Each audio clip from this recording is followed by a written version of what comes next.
Ok, vamos a comenzar. Ok, vamos a orar. Padre, en el nombre de Jesús te damos muchas gracias porque tú eres bueno, porque tú eres fiel, porque inmensamente grande es tu misericordia, Señor.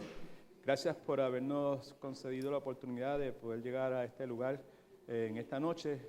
Este lugar tú lo has provisto para esta iglesia local que tú salvaste, para que en ella, Señor, pues pudiese hacerse la voluntad tuya, Señor. En particular, que tu iglesia pudiese venir, pudiese ser, Padre Santo, alimentada con el alimento de tu palabra, Señor, pudiese tener un lugar donde ofrecerte a ti una alabanza y adoración corporativa, pudiesen tener la oportunidad de tener coinonía, los hermanos, los unos con nosotros, Señor, y nosotros estamos altamente agradecidos por este regalo que tú nos has dado. Gracias por haber hecho las cosas que permitiste que sucedieran en la iglesia donde estábamos anteriormente. En aquellos momentos todo se veía oscuro, todo parecía como problema, Señor, como algo que no podíamos entender, como que tú permitieras que una cosa como eso no sucediera, Señor. Pero ahora podemos mirar atrás y vemos que tú continúas sentado en tu trono, Señor. Y eras soberano en aquel momento, Señor, y continúas siendo soberano en esta hora, Señor. Así que nuestras almas te alaban, Señor. Yo te imploro que me ayudes y que me permitas, pues, compartir con estos que están aquí, que lo más probable es que son hijos tuyos, Señor, las cosas que tú durante estas semanas de estudio me has regalado, Señor. Gracias por tu sostén, gracias porque, como la alabanza dice, tú nos has sostenido y tú siempre nos vas a sostener, Señor. En todo momento, Él nos sostendrá. Ese eres tú, Señor. Así que abra los ojos de nuestro entendimiento, Señor, que podamos a través del estudio de hoy, Señor, adquirir discernimiento, Señor, que podamos distinguir entre lo que aparentemente es bueno de lo que verdaderamente lo es, Señor. Que podamos sobre todas las cosas descansar, Padre, sobre esa almohada suave y cómoda que es tu soberanía y sobre ese regalo precioso que tú nos has dado, que ha sido la elección tuya en la salvación. Ayúdanos, Señor. Son cosas profundas, son cosas misteriosas, son cosas que con nuestra mente limitada nosotros no podemos comprender, pero tu palabra los dice, y si tu palabra lo dice, es correcto. Así que ayúdanos, Padre Santo. Ayuda al pastor Marcel, llénalo de ti, llénalo de tu gracia, Señor. Dale fuerza, levanta sus brazos. Igualmente a nuestro amado pastor Willy, a la hermana Rosita y a la hermana Coral en esta noche, Señor, y todos los que colaboran en la guardería, con nuestros hermanos de San Lando, Señor. Gracias por la reunión linda que tuvimos hace unas horas, Señor, y gracias porque tú continúas demostrando de que, pues, tú conduces nuestros caminos. En el nombre de Jesús oramos. Amén. Ok, la alabanza ya ustedes la saben. Jesús es mi Rey soberano. Mi gozo es cantar su lor. Un poquito más rápido, por favor. Es Rey y me becua el mano. Es Rey y me imparte su amor. Dejando su trono de gloria, me vino a sacar de la escoria. Y yo soy feliz, y yo soy feliz por Él. Jesús es mi amigo anhelado, en sombras o en luz siempre va, paciente y humilde a mi lado, ayuda y consuelo me da. Por eso constante lo sigo, porque eres mi Rey y mi amigo, y yo soy feliz yo soy feliz por él. Jesús, que pudiera yo darte por tanta bondad para mí. Me basta servirte y amarte, es todo entregarme yo a ti. Entonces acepta mi vida, que a ti solo queda rendida, pues yo soy feliz, pues yo soy feliz por ti. Den un aplauso bien fuerte a nuestro Rey Soberano. Oiga el nombre de Dios. Okay, busquen su Biblia, por favor, Isaías 48.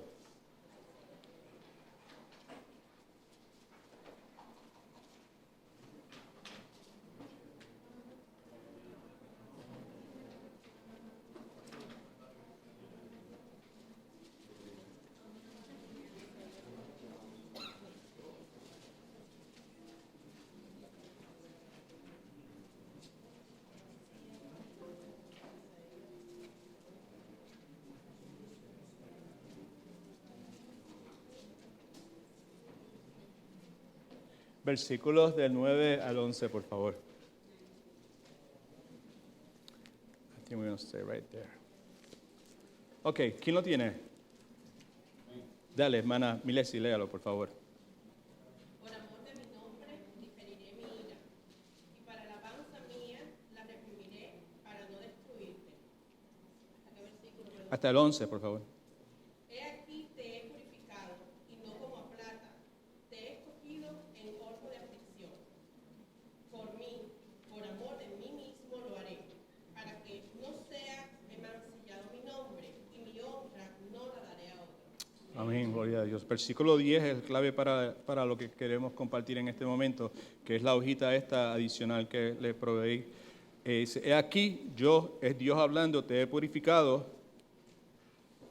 te he probado, y no como la plata, te he escogido en horno de aflicción, te he escogido. Esa frase tiene mucho que ver con lo que estamos considerando en esta parte de nuestro estudio, que es la gracia soberana de Dios en el asunto de la salvación. Regresamos nuevamente al capítulo 9 de Romanos, vamos a entrar ya mismo ahí, pero miren la hojita esta que yo le di, por favor. Esto es parte de uno de los libros devocionales de Spurgeon, y pues este fue reciente. Comienza con la palabra consuélate, consuélate, consuélate. La palabra consuélate proviene ¿de qué palabra? Hello. ¿De la palabra cuál? Consuelo, consuelo, el consuelo de Dios. Right? Okay. En el griego es paracleto. Es la palabra que se utiliza para identificar al Espíritu Santo de Dios que nos consuela, ¿verdad? Okay. Consuélate, creyente, ¿qué clase de creyente? Probado, right? Okay. Comunica la idea de que es alguien cuya fe está siendo probada como el oro. Nosotros los que estamos en Cristo somos oro puro, somos oro verdadero. Amén. Y pues Dios nos purifica, Dios quiere remover de nosotros toda clase de impureza. Por eso permite muchas veces que la aflicción, la persecución vengan a la vida de nosotros. ¿Right? Así que nos dice, consuélate creyente probado con este pensamiento, que venga consuelo a ti, que venga tranquilidad, que venga sosiego. Y es el siguiente, te he probado, te he purificado en el horno de la aflicción. Pregunta, ¿no viene la palabra, se da cuenta que está en letras mayúsculas, quiere decir que es la palabra de Dios? ¿No viene la palabra como una lluvia suave? Hermano, ¿lo puedes bajar un poquito, por favor? ¿No viene la palabra como una lluvia suave que apacigua la furia de las llamas? La respuesta es, claro que sí, desde luego que sí, en todo momento, no importa el fuego que sea, la palabra siempre lo apacigua. No es armadura de amianato contra la cual el calor no tiene poder. Dejemos que venga la aflicción, E inmediatamente subraye lo próximo. Dejemos que venga la aflicción, coma, porque Dios nos ha ¿qué? Dios nos ha elegido. Venga la aflicción, Dios nos ha elegido. Pobreza. Aunque avances hacia nuestra puerta, Dios ya está en la casa. ¿Y qué ha hecho con nosotros? Subrayelo también. Y nos ha elegido. ¿Ok?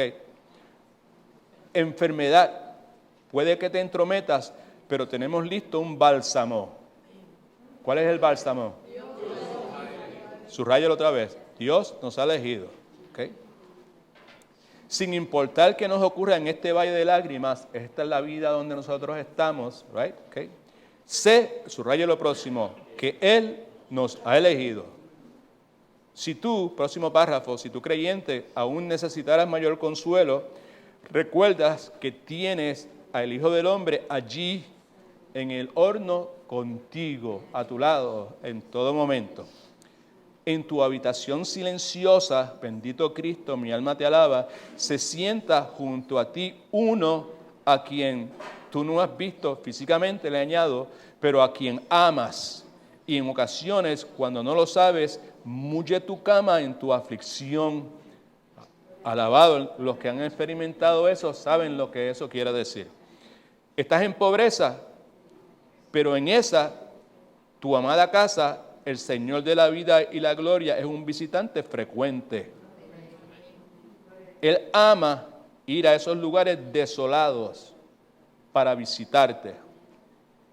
Tu amigo Jesús es mi Rey soberano, es mi amigo al lado. Tu amigo permanece cerca de ti. No puedes verlo, pero puedes sentir el peso de sus manos.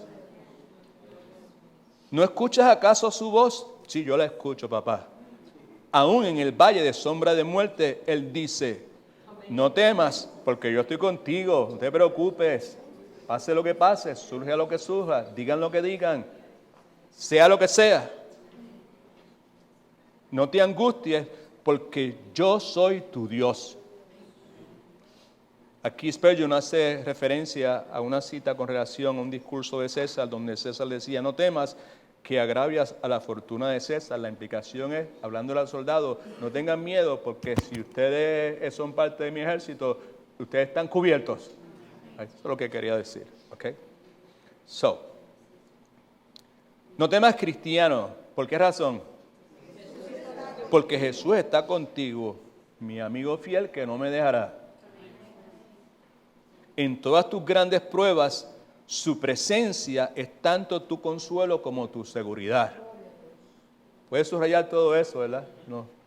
Y no bote el papelito porque vale la pena guardarlo y leerlo cuando el Señor así entienda que sea necesario. En todas tus grandes pruebas, su presencia es tanto tu consuelo como tu seguridad. Ya leí eso. Él nunca abandonará a uno, subraye lo próximo, por favor, a uno a quien ha escogido para sí. No abandonará a uno que ha elegido. ¿Se da cuenta de eso que está? Ahí donde está la cosa, ¿verdad? Ahí está el consuelo, ahí donde está la seguridad. ¿Okay?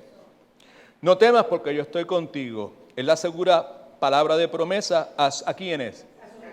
No es para todo el mundo, familia. Es para sus escogidos. Right? ¿Y que están dónde?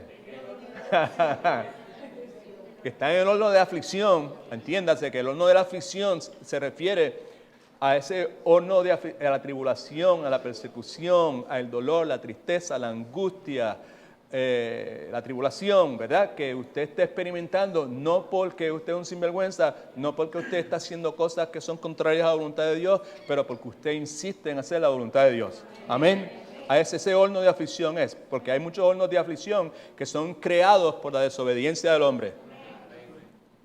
De ese no trata lo que la Escritura nos está diciendo.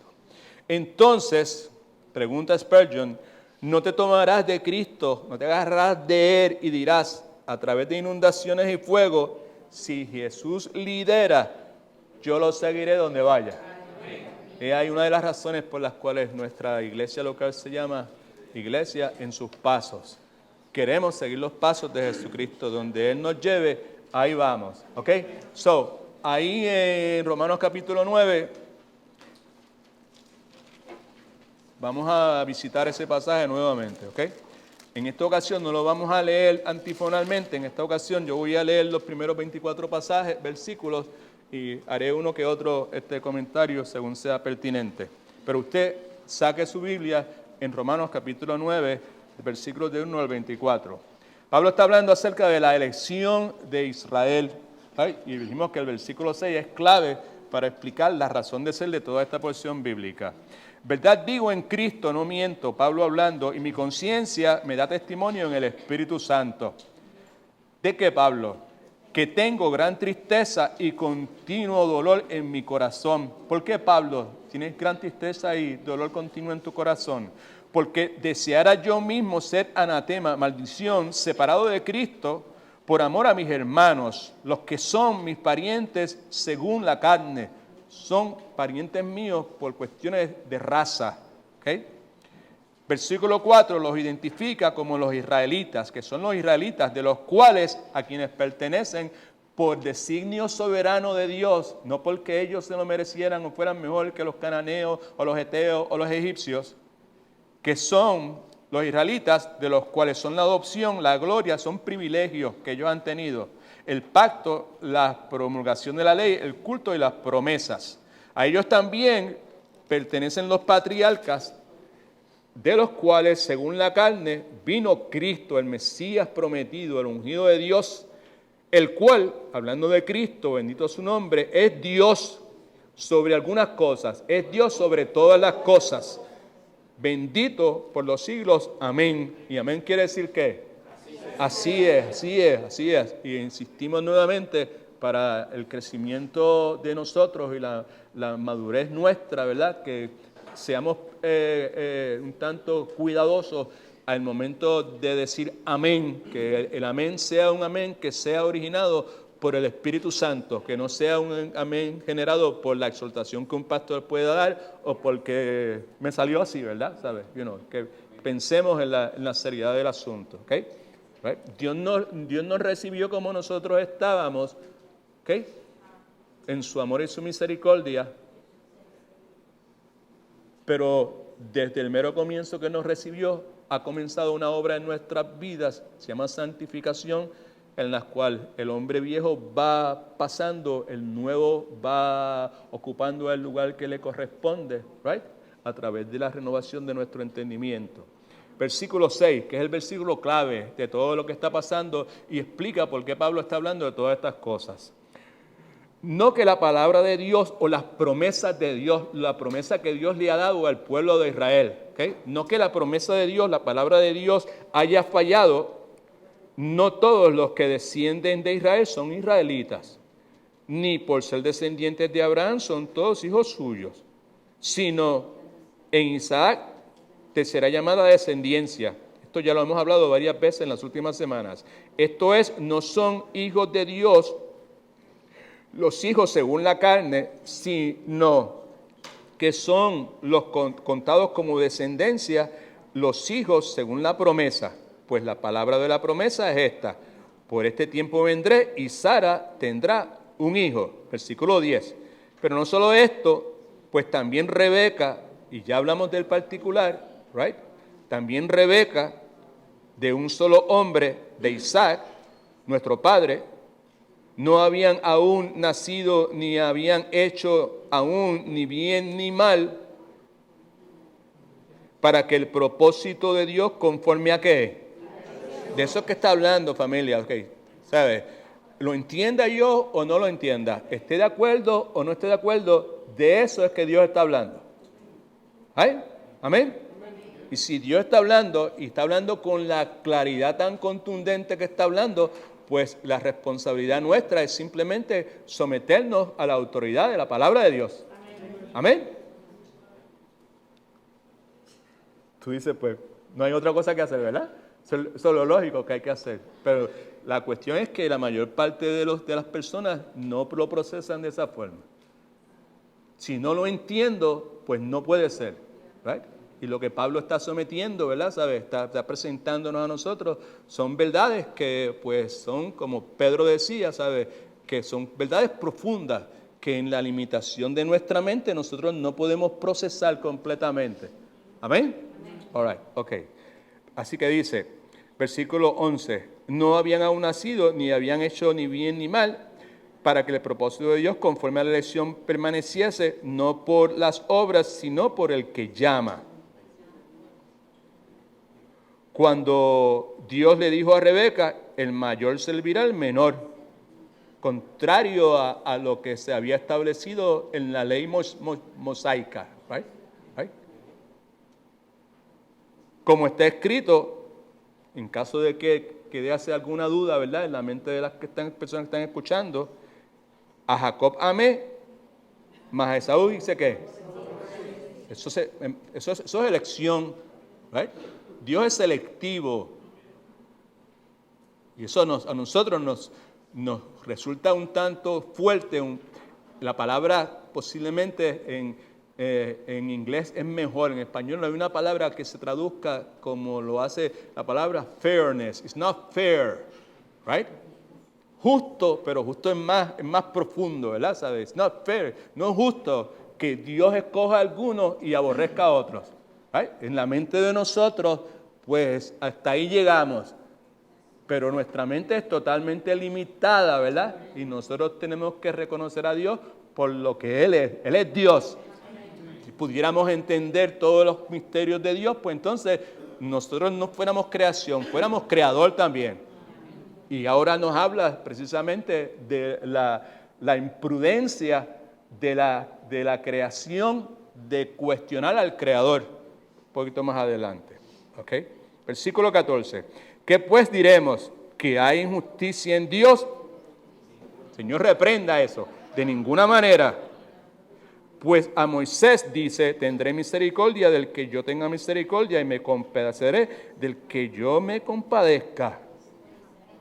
Así que no depende del que quiere, no depende del que corre, del que hace, no depende del que desee, no depende del que haga, sino de quién, de Dios que tiene misericordia. Porque la Escritura dice al faraón, para esto mismo te he levantado, para esto te he puesto en la posición que te he puesto de poder y de autoridad, para que tú decidas, para que tú le digas que no, y para que tú hagas todos estos abusos que tú estás haciendo y atropellas a mi pueblo. Para eso te he puesto ahí.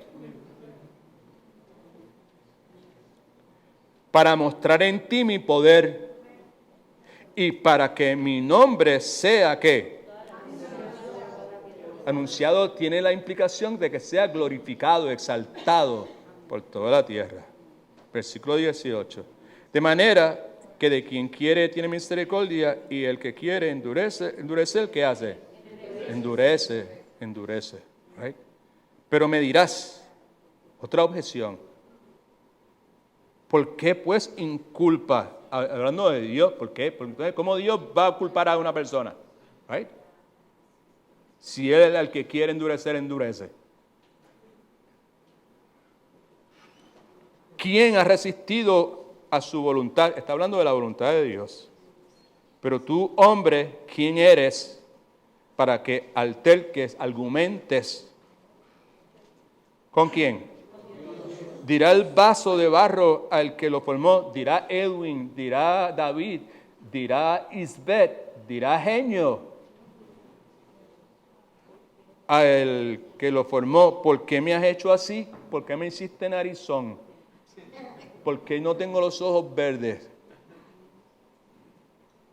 ¿Por qué aquel puede tocar la trompeta y yo no puedo ni soplarla? Estamos. Yo sé que en este punto, esta ilustración tan simplista que acabo de hacer, todo el mundo está de acuerdo. Me dice, pues claro, que eso sería un atrevimiento.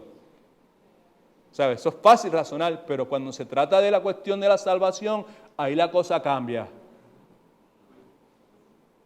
¿Estamos? ¿Right? Y de la salvación que está hablando, de la elección que está hablando aquí, precisamente. ¿Okay? ¿Acaso, versículo 21, no tiene potestad el alfarero sobre el barro para hacer de la misma masa un vaso para honra y otro para deshonra? Si el barro, el alfarero le place coger de la misma mezcla de barro, no sé si esta es la palabra correcta, y de ahí hacer unas vajillas preciosas y hacer unas miniaturas preciosas con esa pieza de barro, si a él le place hacer unas miniaturas o unas estatuas o unas esculturas preciosas de eso, ¿quiénes somos nosotros para cuestionar? Y si a él le place de esa misma hacer, como Pablo habla un poco más adelante, creo que es en Efesios, no estoy muy seguro en este momento, de hacer una escupidera. ¿Sabe lo que es una escupidera? Una escupidera, donde se escupe, y en los tiempos de antes, donde en las casas se tenía bacineta, algo así, you know? Right, que se ponía debajo de la cama, que sabe que no había un baño, si uno tenía que salir afuera y estaba esa cosa ahí, que uno si tenía que hacer una necesidad, la hacía ahí, por la mañana la botaba. Pues en los tiempos de antes, pues se hacían de esas escupideras, decimos nosotros, de barro. Pues si él quiere hacer de la misma masa, pues quiere hacer unas estatuas preciosas y quiere hacer una escupidera, ¿qué pues? ¿Puede o no puede? Habrá alguien que le diga, no. Esa masa es solamente para hacer cosas preciosas. No tiene sentido, ¿verdad que no? Porque Él es soberano, porque Él es el alfarero, porque Él es el que determina qué es lo que va a hacer con el barro. All right? Okay. Versículo 22. ¿Y qué si Dios, queriendo mostrar su ira y hacer notorio su poder, escuche que esto es lo que vamos a hablar y terminar, soportó con mucha paciencia los vasos de ira preparados para destrucción? ¿Por qué si Él, en busca nuevamente para mostrar su gloria y su poder, por mucho tiempo, pues puso esos barros ahí, los creó y los dejó ahí y no los destruyó?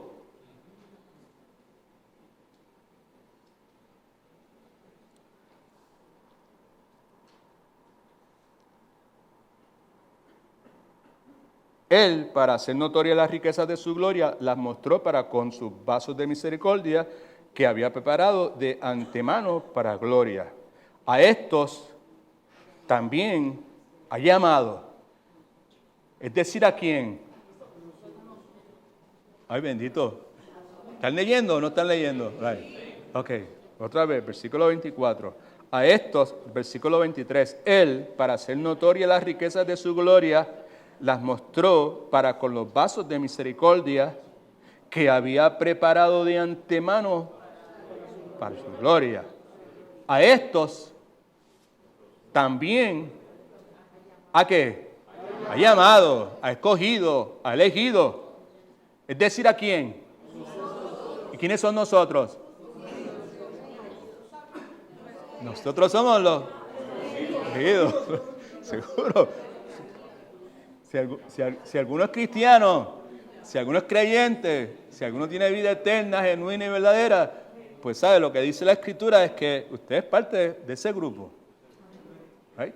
Lo pueda usted procesar o no lo pueda procesar. Lo pueda yo explicar en mis palabras humanas o no lo pueda explicar. Eso es lo que está diciendo ahí. Y el punto es que nosotros necesitamos, no solamente en esto, sino en todos los asuntos de nuestra vida, dejar que la palabra de Dios sea la corte final de arbitraje en todos los asuntos de mi vida. Yo no puedo procesar eso, yo no puedo entender eso, pero eso es lo que la palabra dice. No parece lógico, no parece que es lo apropiado, no parece que es lo que es correcto, pero es lo que la palabra de Dios dice. Y nuestro mayor problema consiste en el hecho de que en nuestro diario vivir nosotros no estamos en la disposición de vivir una vida que está regida por lo que la palabra de Dios dice. Y por consiguiente, muchas veces pues le llamamos a cosas, es como dice la Escritura, en el día de hoy, y siempre ha existido, la mayor parte de la gente a lo bueno le llama ¿qué? Y a lo malo le dice ¿qué? Bueno, right? Muchas veces por ignorancia, otras veces porque su corazón está cauterizado, está duro como la piedra. All right? Okay, so, versículos del 14 al 18, la vez pasada hablamos de una pregunta aquí y vamos a entrar entonces a lo que nos falta, que no es mucho. La pregunta es esta: ¿cómo puede entonces Dios decidir salvar a un hombre y endurecer a otro sin ser acusado de injusticia? Right? De ser injusto. La respuesta es muy sencilla. Es una palabra. ¿Cuál es la palabra? ¿Si alguien se acuerda? Empieza con G. Gracias, exactamente. ¿Sabe? Exactamente. ¿Cómo puede entonces Dios decidir salvar a un hombre y endurecer a otro sin ser acusado de injusticia? Simplemente por su gracia soberana. La salvación, dijimos, es un asunto de la gracia soberana divina, concedida sobre aquellos que buscan, sobre aquellos que corren detrás de ella. No, ¿verdad que no? Suena, por lo menos yo sé que Alejandrito ya he get it, right? No me envuelva. No, señor, no es de esa forma. ¿Ok? La gracia es algo maravilloso que Dios concede a los pecadores culpables que no son merecedores de las bendiciones de Dios. Es concedida por Dios a aquellos que Dios elige para que sean sus receptores. Dijimos la vez pasada que pues muchos de nosotros pues dicen, pero no es justo, ¿verdad? No. Y dimos una pequeña ilustración y la voy a repetir. La justicia está relacionado con lo que la gente se merece.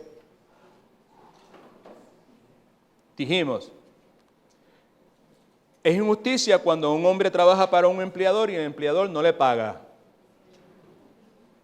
Es injusticia cuando un criminal es culpable y no recibe su castigo. ¿Estamos de acuerdo? Right? So, cuando hablamos de justicia, nuevamente, la palabra está relacionada con la que cuando la gente recibe lo que se merece. ¿Cuánto le dan gloria a Dios porque eso no le aplica a usted ni a mí? Right? ¿Sabes que no? Sí, el asunto es que muchos de nosotros tenemos un ego inflado. Y una de las cosas que más nos perjudica es precisamente que no llegamos a un punto en nuestras vidas que podemos reconocer y aceptar con beneplácito, de buena gana, el hecho de que nuestra naturaleza como tal éramos gente totalmente depravada, que todo lo que merecíamos era ir de cocote derechito al infierno sin hacer escala en ningún lugar. En el momento en que nos vemos de esa forma, pues las cosas empiezan a encajar en su sitio. Es bueno también tener claro que es muy saludable que los que son los creyentes, los verdaderos creyentes, pues que no perder de vista esa realidad. ¿De dónde es que Dios nos ha sacado?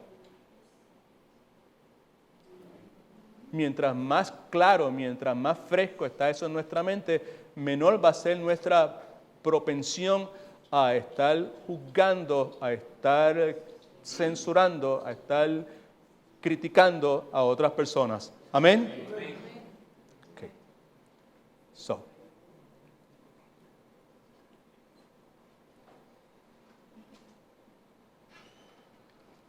Sin lugar a duda, pues Dios no es injusto. La persona que piense que Dios es injusto, pues está blasfemando contra Dios. Porque si uno de los atributos que describen el carácter de Dios es su justicia, ¿ok? Así que Dios no es injusto, nuevamente, cuando Dios condena a pecadores al tormento eterno. ¿O es injusto? ¿Es injusto Dios cuando una persona no se arrepiente? Y no le importa lo que la palabra de Dios diga, yo voy a vivir como a mí me da la gana. Es injusto Dios al decir, pues entonces pues usted va directamente a donde le corresponde ir. ¿Hay injusticia en eso? No.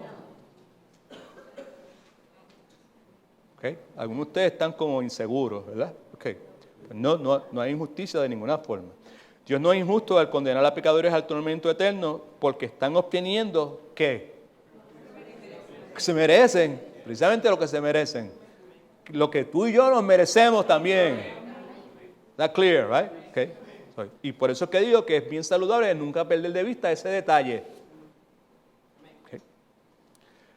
Más aún, Dios no es injusto cuando salva a alguna gente en particular. A los que quiere salvar, salva. ¿Pero qué? ¿Estás seguro que no hay injusticia ahí? Porque está dejando que uno se pierdan, pero a uno salva. Pues Dios no es injusto, nuevamente, al condenar pecadores al tormento eterno. Y Dios no es injusto cuando salva a alguna gente. ¿Por qué razón? Porque el castigo para los pecadores a quienes Dios ha salvado ha sido cargado por el Señor Jesucristo. Quien murió, dice la Escritura con suma claridad, en lugar vicariamente del pecador, trayendo la ira que Dios había estipulado que habría de caer sobre el pecador, ahora caería sobre su Hijo, el Señor Jesucristo. Así que por lo tanto, Dios es justo al condenar a los hombres, alabado sea el nombre del Señor, a cargar la penalidad del pecado que merecen, y Dios es justo al salvar a los hombres cuya penalidad ha sido pagada por el Señor Jesucristo. Alguien dice amén, aleluya. Romanos capítulo 3. Busque, por favor. No tenemos mucho tiempo para hacer una exposición de este pasaje, pero vamos a leerlo ahí rapidito. Romanos capítulo 3, versículos del 21 al 26. ¿Lo ve? Dice, pero ahora, aparte de la ley, se ha manifestado ¿qué? Testificada por la ley, por los profetas, la justicia de Dios, que es por medio de la ¿qué? De la fe en Jesucristo. ¿Para quiénes? Para todos los que creen en Él. Porque no importa quién sea. Porque no hay diferencia. ¿Por qué no hay diferencia? Porque todos pecaron. Pecaron un poquito uno y otros un poquito más. Todos pecaron. Y si quiere saber un poquito acerca de cuán pecadores somos, dele un poquito para atrás por su propia cuenta y comience con el versículo 9 y por ahí para abajo, que le da una descripción de lo que... ¿Sabe qué? Vamos para allá atrás. Vamos para allá.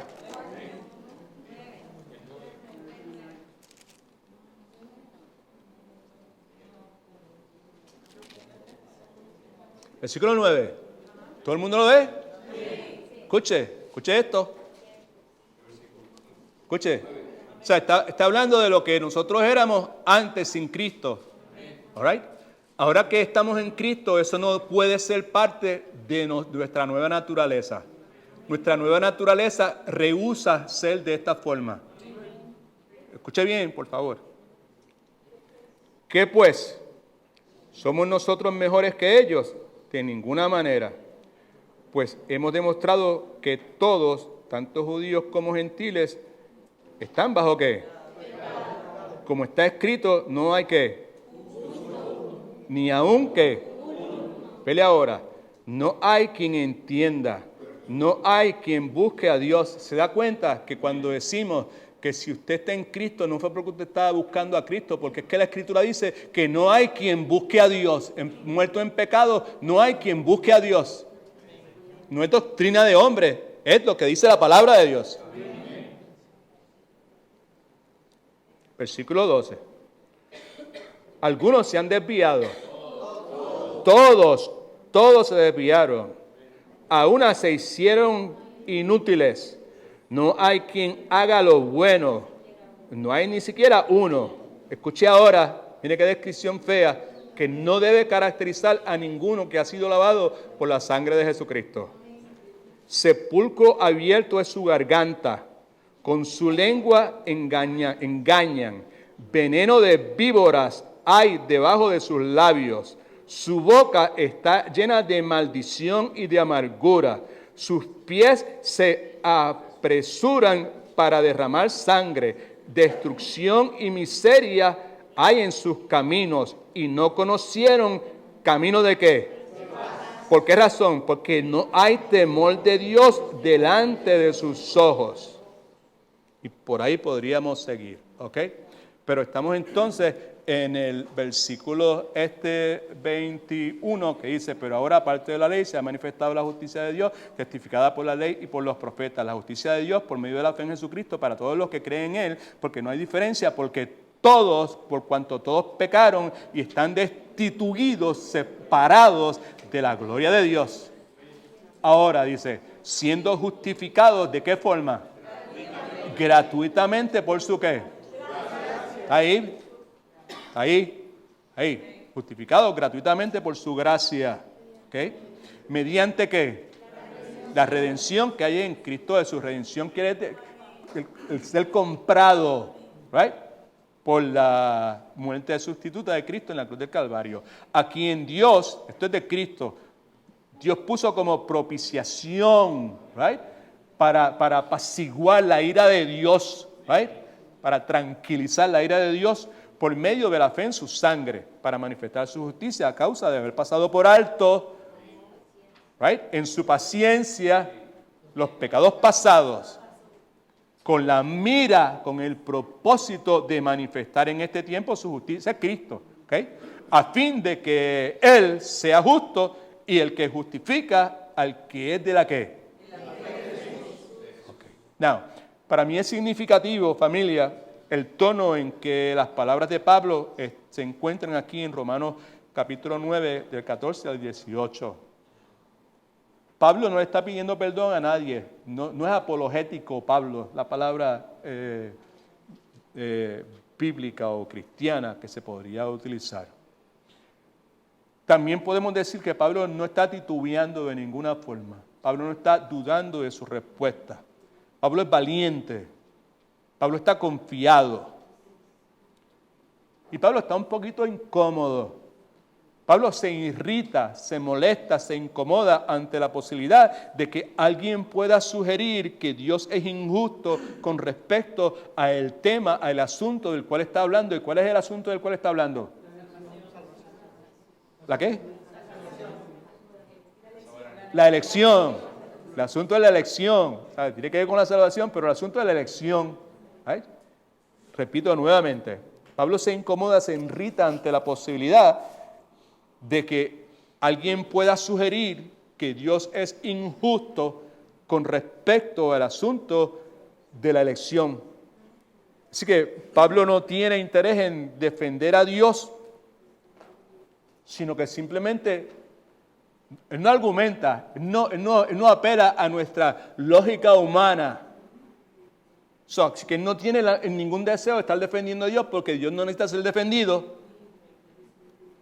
Y lo que hace más bien es declarar la soberanía de Dios. Amén. ¿No es lo que hace? Él quiso, right? Él escogió a Isaac y le dijo que no a quién. A Ismael, right? Okay. Escogió a Jacob y le dijo que no a quién. Esaú. Escogió a Moisés y le dijo que no. Al faraón. Con el que quiera tener misericordia, tiene misericordia. Right? Y otra vez, ese es el argumento. Hace referencia a porciones bíblicas en el Antiguo Testamento. ¿Okay? Así que Dios no es injusto en la salvación de los pecadores que merecen la ira eterna de Dios. Tampoco es injusto en la condenación de pecadores como el faraón, cuyo corazón, dice la Escritura, en algunos momentos dice que el faraón endureció su corazón, pero en otras ocasiones dice que Dios endureció el corazón del faraón. Ahora, hay un punto clave aquí, y déjeme ver si lo puedo explicar en 2 o 3 palabras. Lo que vemos en el libro de Éxodo es que Dios envía a Moisés dándole una indicación que debería guiar a su pueblo fuera de los límites de Egipto. Nos dice la Escritura que en ese proceso, en esa gestión, Dios señala a Faraón, identifica a Faraón, selecciona a Faraón, elige a Faraón para que fuese él el que rehusara dejar salir al pueblo fuera de los límites de Egipto. Ahora, el punto clave para nosotros entender es que la resistencia del faraón a dejar al pueblo de Israel salir, esa resistencia de Faraón, lo que haría sería proveer la oportunidad para que se manifestara el poder de Dios en toda la tierra. Eso es lo que está diciendo ahí, familia. Estoy tratando de explicarlo en palabras que podamos usted y yo entender. Así que podemos decir sin lugar a dudas que a través de Moisés, Dios primeramente desplegó su gracia. Cuando Dios comenzó a revelar su gloria a Moisés, allá en Éxodo capítulo 13, la culminación de todo ese proceso está en el capítulo 34, pero Dios comienza a revelar su gloria, que Moisés sube allá al monte Sinaí, que tiene una conversación con Dios y pasa los 40 días y le dan la ley, y le dan las tablas y todo ese sinnúmero de cosas que usted y yo hemos leído, hemos escuchado posiblemente a través de los años, ¿ok? Dice la Escritura que Él declaró a Moisés que su misericordia sería otorgada soberanamente a quien Él quisiera. Ahora bien, escuche que esto es importante para nosotros. La razón por la cual alguna persona recibió su gracia, la gracia de Dios debe haber dicho, en ninguna forma la razón debe encontrarse en la persona. La razón, el por qué recibe la gracia de Dios, no debe encontrarse en la persona que recibe la gracia de Dios.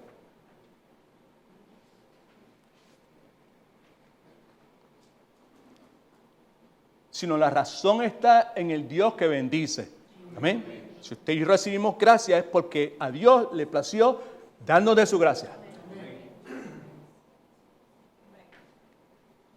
Now, hay algo que usted y yo conocemos hace muchísimo tiempo y es que la gracia es un don no merecido.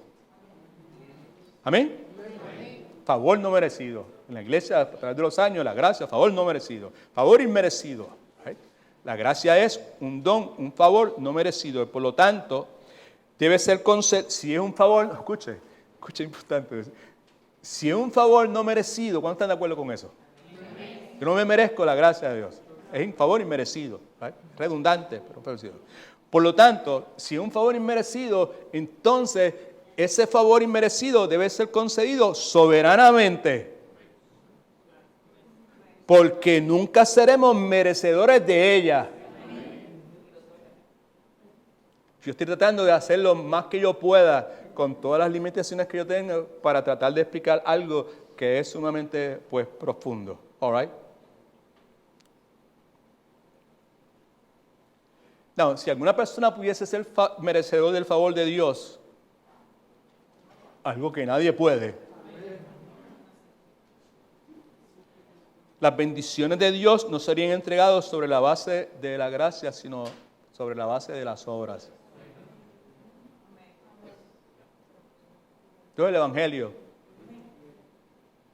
Aquí está la razón por la cual Jesucristo fue rechazado por todo ese montón de gente que conocía al pie de la letra las Sagradas Escrituras. Este es el asunto.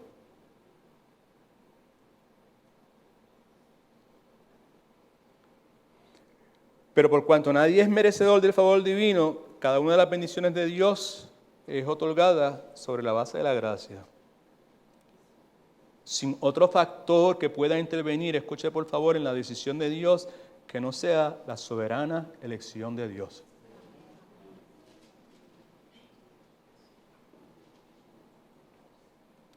Como ya hemos visto, Dios habló directamente a Moisés, indirectamente con el faraón.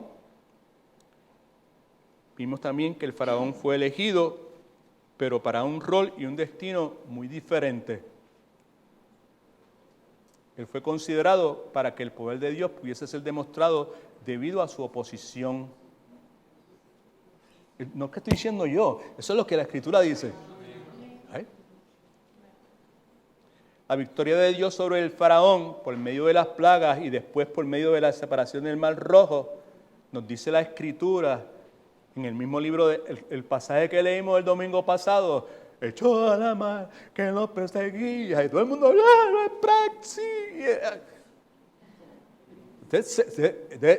esa era la celebración. Right? So, la victoria de Dios sobre el faraón, por medio de las plagas, después por medio de la separación del Mar Rojo, fue ampliamente proclamada. Y cuando usted va al libro de Josué, se encuentra con Rahab, con Josué y el que estaba con él. ¿Cuál era el nombre que estaba con él? Caleb, exactamente. Por lo menos, you know that. Usted sabe eso, ¿verdad? ¿Sabe? Cuando se encuentran con Rahab y empiezan a hablarle del Dios de ella, él le dice, no tiene que hablarme más de él. Nosotros sabemos. Hemos escuchado.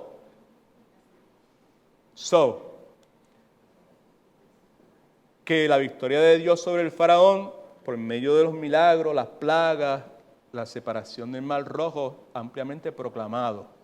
Así que Dios fue, escucha, importante, Dios fue glorificado a través del endurecimiento del corazón de faraón en la misma manera o de la misma manera o en la misma magnitud que Dios fue glorificado a través de Moisés. Dios escogió a Moisés para ser glorificado de una forma y Dios escogió al faraón para ser glorificado de otra forma.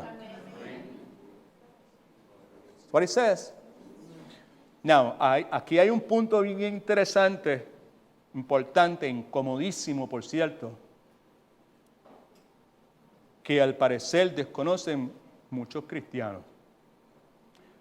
Now, los que me conocen de hace mucho tiempo saben que yo soy una persona apasionada con las Escrituras, apasionado con el Señor Jesucristo, right? Una persona transparente, una persona vulnerable, una persona que no pretende ser una cosa que no es, right?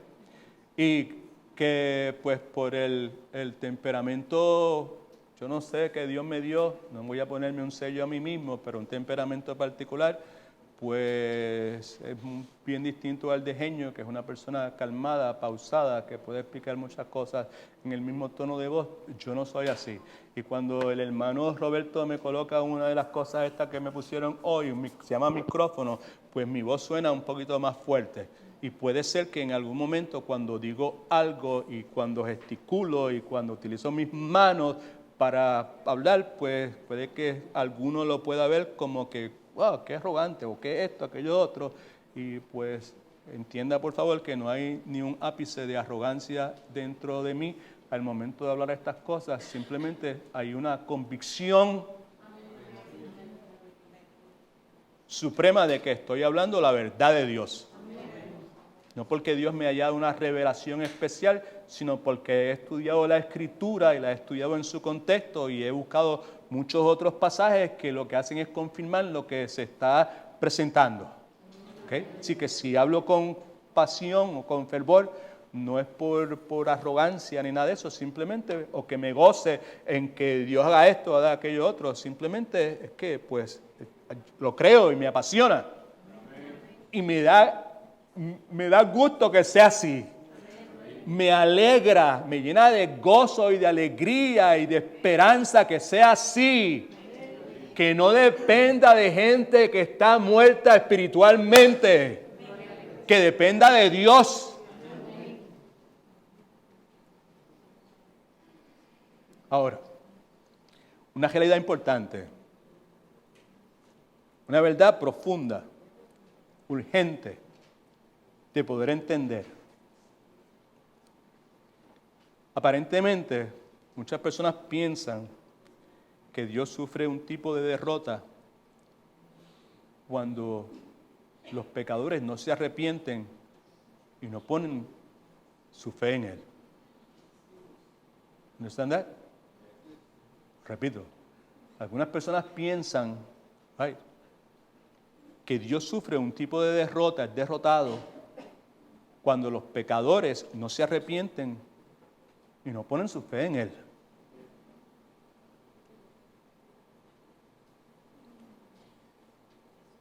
Personas que suponen que Dios solamente es glorificado a través de la salvación de los perdidos. En su mente humana no hay espacio para entender la posibilidad de que Dios pueda ser glorificado en la condenación de los pecadores que se resisten a creer. La forma que algunos de ustedes me están mirando es como si estoy diciendo algo que fuese una herejía o fuese una blasfemia.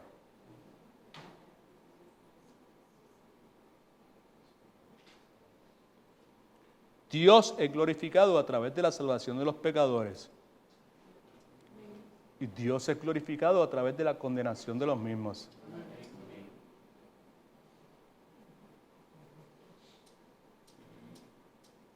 Dios no es avergonzado por quienes lo rechazan.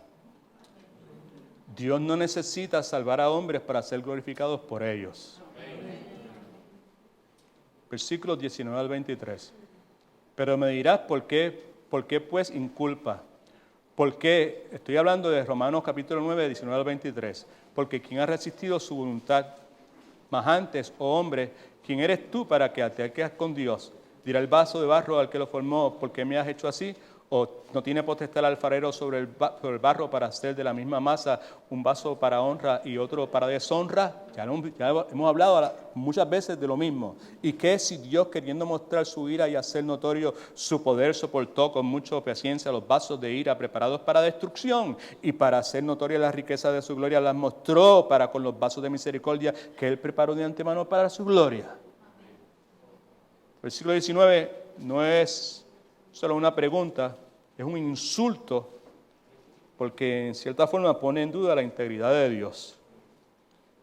En realidad es una acusación en contra de Dios. Pablo no espera recibir respuesta de nadie y continúa. Ahora, en este capítulo que hemos estado considerando, Pablo ha estado enseñando acerca de la soberanía de Dios. Muchos siglos antes de que Pablo viviera, la Biblia nos habla de un hombre, un rey que Dios llevó a las rodillas de Dios. Lo hizo que se postrara delante de Dios. Era un rey babilónico. Este rey aprendió unas lecciones sumamente importantes acerca de la soberanía de Dios. Su nombre era Nabucodonosor. Aunque Dios le concede en Daniel capítulo 2, versículo 37, a los hombres cierto grado de soberanía sobre la tierra, en última instancia, solo Dios es soberano. Ahora, busque conmigo Daniel capítulo 4. Amén. Ese reloj está mal, qué bueno. ¿Is that right? No son las 1:30, ¿verdad que no? ¿La qué? 23. Gloria al nombre del Señor. Dale, que vamos para allá. Daniel capítulo 4. All right. Vamos a leer aquí, porque en última instancia, aquí lo que vemos es la soberanía de Dios. All right. Okay. Habla de la locura de Nabucodonosor. Todo el mundo busque en su Biblia, por favor. Se lo agradezco. All right. Empiezo a leer. ¿Ok? Para 2 o 3 comentarios, es una buena lectura. Usted quizás de paso.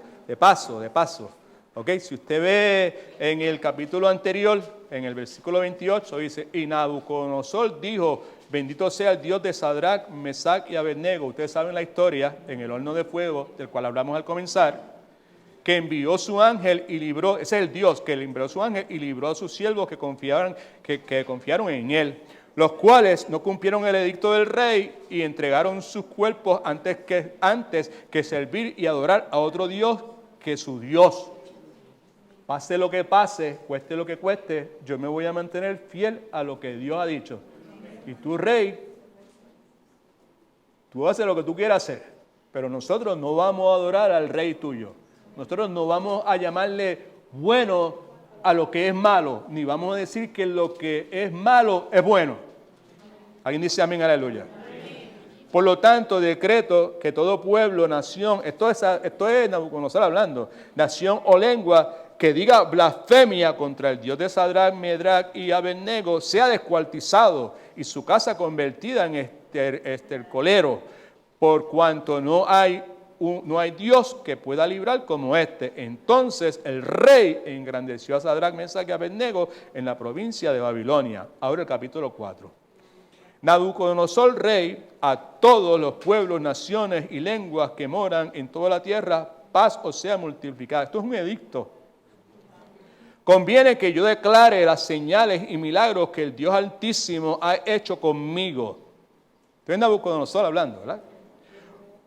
Cuán grandes son sus señales y cuán potentes sus maravillas, su reino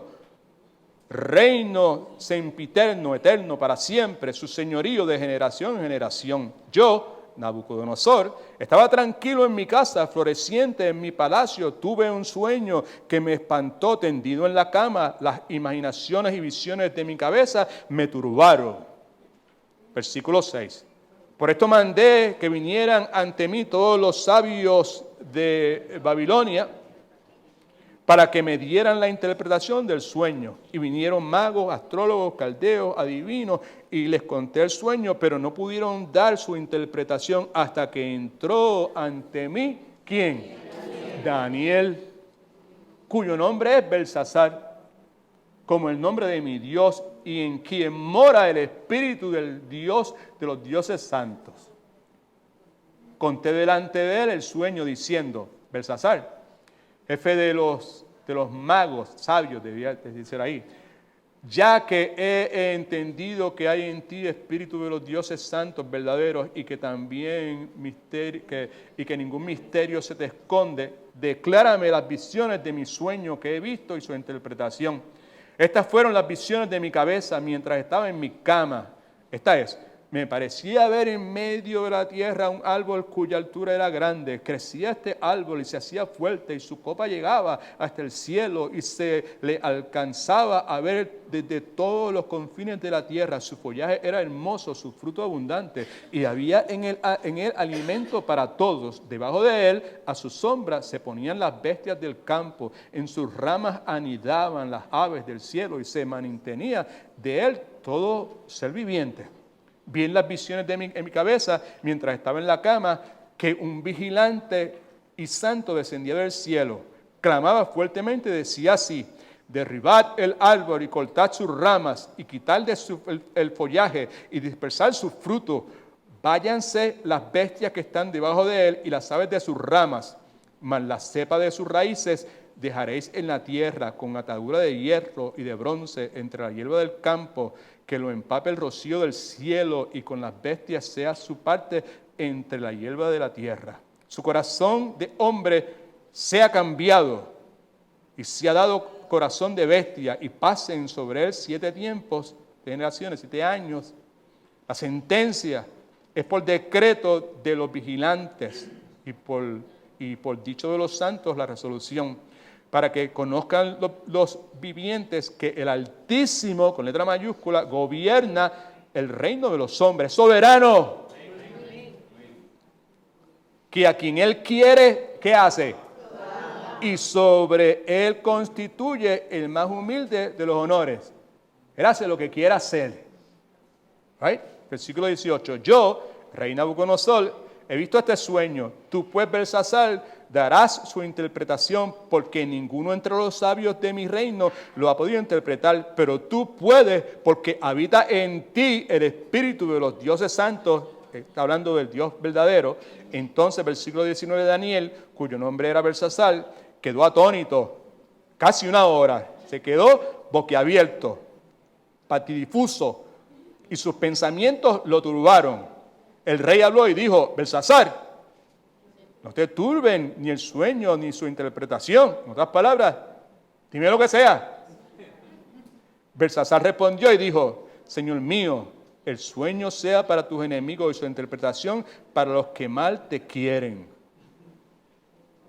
El árbol que viste, que crecía y se hacía fuerte, cuya copa llegaba hasta el cielo, que se veía desde los confines de la tierra, cuyo follaje era hermoso y su fruto abundante, en el que había alimento para todos, debajo del cual vivían las bestias del campo y en cuyas ramas anidaban las aves del cielo, tú mismo eres, oh rey, que creciste y te hiciste fuerte, pues creció tu grandeza y ha llegado hasta el cielo y tu dominio hasta los confines de la tierra. En cuanto a lo que vio el rey, un vigilante y santo descendía del cielo y decía, cortar el árbol y destruirlo, mas la copa de sus raíces cepa de sus raíces, mejor dicho, dejaréis en la tierra con atadura de hierro y de bronce en la hierba del campo. Espero que todo el mundo esté leyendo, que lo empape el rocío del cielo y con las bestias del campo sea parte hasta que pasen sobre él 7 tiempos.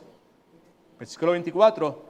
Esta es la interpretación, oh rey, y la sentencia del Altísimo que ha venido sobre mí, Señor el rey, que te echarán de entre los hombres y con las bestias del campo será tu habitación, con hierba del campo te apacentarán como a los bueyes y con el rocío del cielo serás bañado y 7 tiempos pasarán sobre ti hasta que reconozcas que el Altísimo tiene dominio en el reino de los hombres soberano y que da a quien Él quiere. Hace lo que Él quiere hacer. Y en cuanto a la orden de dejar en la tierra la cepa de las raíces del mismo árbol, significa que tu reino te quedará firme después que reconozcas que el cielo es el cielo que gobierna. Por tanto, oh rey, acepta mi consejo, ahora, consejo de Daniel. Redime tus pecados, confiesa tus pecados con justicia y tus iniquidades, haciendo misericordias con los oprimidos, pues tal vez será una prolongación de tu tranquilidad. Versículo 28. Todo esto vino sobre el rey Nabucodonosor. Ahora, mire lo que pasa. Pasan 12 meses. Al cabo de 12 meses, paseando por el palacio real de Babilonia, en otras palabras, que Nabucodonosor, a palabras eléctricas, oídos desconectados. Al cabo de 12 meses, paseando por el palacio del rey de Babilonia, habló el rey y dijo: ¿no es esta la gran Babilonia que yo edifiqué para casa real con la fuerza de mi poder y para la gloria de mi majestad? Aún estaba la palabra en la boca de él, se parece a Herodes. Aún estaba la palabra en la boca del rey cuando vino una voz del cielo y dijo: a ti se te dice, rey Nabucodonosor, el reino te ha sido quitado, entre los hombres te arrojarán, con la bestia del campo será tu habitación, y como los bueyes te apacentarán, y 7 tiempos pasarán sobre ti, hasta que reconozcas que el Altísimo tiene dominio en el reino de los hombres, y da, otra vez, esa frase se ha repetido 3 veces, estamos leyendo eso por esa frase, y da a quien Él quiere. En la misma hora se cumplió la palabra sobre Nabucodonosor, fue echado de entre los hombres, comía hierba, eso se llama guantopía, comía hierba con los bueyes y su cuerpo se empapaba del rocío del cielo hasta que su pelo creció como plumas de águila y sus uñas eran como de las aves. Al fin del tiempo, otra vez Nabucodonosor hablando, yo Nabucodonosor alcé mis ojos al cielo y mi razón me fue devuelta. ¿Qué hice? Bendije al Altísimo y alabé y glorifiqué al que vive para siempre. Su dominio es sempiterno, su reino por todas las edades, considerados como nada, son los habitantes todos de la tierra. Él hace según su voluntad, soberano, en el ejército del cielo y en los habitantes de la tierra. Subraye todo lo próximo si quiere. No hay quien detenga su mano y le diga que... Ahí era que queríamos llegar.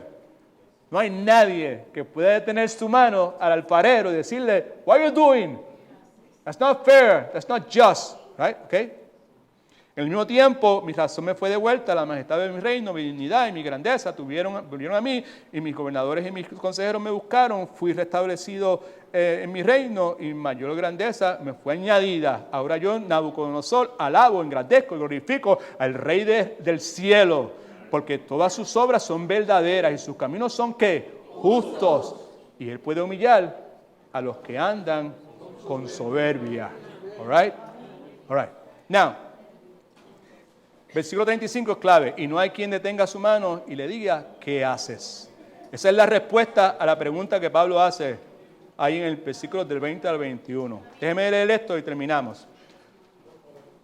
Soberanía significa que aquel que es soberano está en completo control de todo y está sobre todo cuestionamiento que pueda hacer cualquier subordinado. El ser humano es subordinado.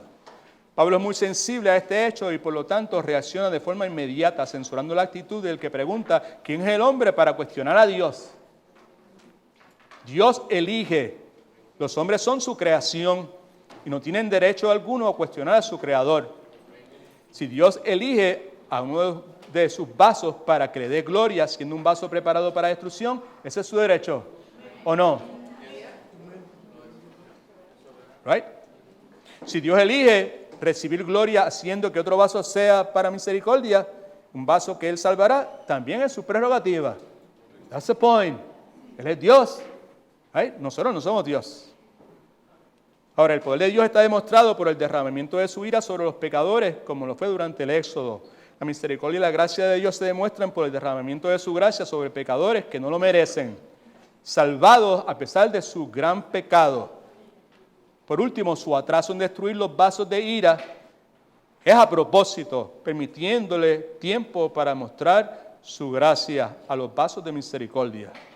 Y estos vasos de misericordia incluyen, según nos dice la porción bíblica que estudiamos hoy, algunos vasos que eran judíos y otros vasos que eran gentiles. Entre esos vasos que eran gentiles estábamos usted y yo. Amén. All right. Más adelante, en nuestro estudio de Jesús es mi Rey Soberano, el impacto de la soberanía de Dios en mi diario vivir, vamos a regresar inevitablemente a esta porción bíblica, pero vamos a verlo desde otra perspectiva, la soberanía de Dios en la creación, la soberanía de Dios en el asunto de la oración. Si Dios es soberano, ¿por qué yo tengo que orar? Si Dios es soberano, ¿tiene algún efecto, tiene algún poder mi oración? Right? Esas son preguntas que mucha gente se hacen y que necesitan ser contestadas, como tratamos de contestar el asunto de la soberanía de Dios, la gracia soberana de Dios en la salvación. Ahora, acuérdese que la gracia soberana de Dios va siempre acompañada, cogida de manos por la responsabilidad humana. Sí, el argumento de Pablo no se queda en el capítulo 9, continúa en el capítulo 10. Y en el capítulo 10 vemos entonces Pablo diciendo que todo aquel que invoque el nombre del Señor será que salvo, ¿verdad? Que si confesaras con tus labios que Jesucristo es el Señor, creyeres en tu corazón que Dios le levantó de los muertos, serás que salvo, ¿verdad? Corazón se cree para justicia, con la boca se confiesa para salvación, y todo aquel que en él crea jamás será defraudado. Así que, ¿y cómo van a poder creer si no hay quien les hable? ¿Y cómo podrán hablar si no hay quien los envíe? Right? ¿Sabe? Ahí vemos la responsabilidad humana. Entonces, el problema de la humanidad es que, pues, insiste en querer ser ellos Dios. Okay. ¿Cuál de las dos es? Las dos. ¿Amén? Pero hay un orden. Gloria a Dios. ¿Ok? All right, pues vamos a orar. Padre, en el nombre de Jesús, muchas gracias te damos porque tú eres bueno, porque tú eres fiel, porque tú, Señor, no abandonas la obra de tus manos, Señor. Tú eres el Rey soberano sobre todas las cosas, Señor, y tú, pues, tú haces lo que tú quieras hacer. Y tú permites lo que tú quieras permitir. Y, pues, tú eres soberano. Nosotros no somos soberanos. Nosotros no podemos decirte a ti qué es lo que tienes que hacer o por qué estás haciendo lo que estás haciendo, por qué permite que me pase esto, por qué permites esto, por qué permite aquella otra cosa. Tú eres soberano, Señor. Mi oración es que tú abras los ojos de nuestro entendimiento, que podamos ver todo lo que sucede a nuestro alrededor de esa forma. Pero al mismo tiempo, clamo a ti, Señor, para que esa palabra que tú has sembrado en nuestros corazones, en el momento en que nos encontremos con situaciones que no podemos entender de la lógica humana, pues tu palabra pues venga a nuestra mente y que nos ayude, Señor, y que nos sostenga como nos sostiene. Y que nos dé el aliento que nos ha prometido dar, Señor. Y que nos fortalezca como tu palabra ha prometido que lo va a hacer. Y que nos llene de esperanza como tu palabra ha prometido que lo va a hacer. Que nos recuerda que si tú estás con nosotros, ¿quién podrá contra nosotros? Que si cuando éramos tus enemigos tú nos diste lo más precioso que es Cristo, ¿cuánto más con Cristo nos dará todas las cosas? Que nos recordemos, Señor, que tengamos un estilo de vida, como dice tu palabra, sin codicia, sin desear la comodidad y la tranquilidad y la paz que otras personas tienen, sino que estemos contentos con nuestra situación presente, sea la que sea, porque tú has dicho que nunca nos vas a dejar, que nunca nos vas a dejar. Y por lo tanto, podemos decir con firmeza que no temeremos lo que el hombre ni nadie pueda hacernos. Porque tú estás con nosotros, porque tú peleas nuestras batallas. Lo que te rogamos, Señor, es que nos des de tu gracia para estar en paz, para confiar en ti, Señor, que tú eres el que pelea nuestras batallas. Como tú dices, mía es la venganza, dice el Señor. Y que nos capacites por medio de tu gracia, de tu misericordia, Señor, para hacer lo que tú dices, que es continuar tratando de estar en paz con todo el mundo y continuar, Padre Santo, devolviendo bien por mal y rehusar ser vencido por el mal y vencer el mal con el bien, como tu palabra dice, Señor. Confiemos en ti, Señor, que al salir de aquí salgamos confiados que tú eres el Rey soberano y que nuestro gozo sea cantar tu loor y que estemos tranquilos porque vamos caminando de tu mano. De tu mano. Y no somos nosotros los que estamos agarrados de ti, eres tú el que nos tiene agarrados. Esos que tú elegiste, llamaste y escogiste, tú los tienes agarrados y tú nunca los vas a soltar. Y ninguna alma forjada pueda prevalecer contra ellos. Contra esos que tú has salvado por tu gracia. Esos que no se merecían nada, que no fuera el castigo eterno. Y por tu gracia, ahora te pueden decir, papá, Abba Padre.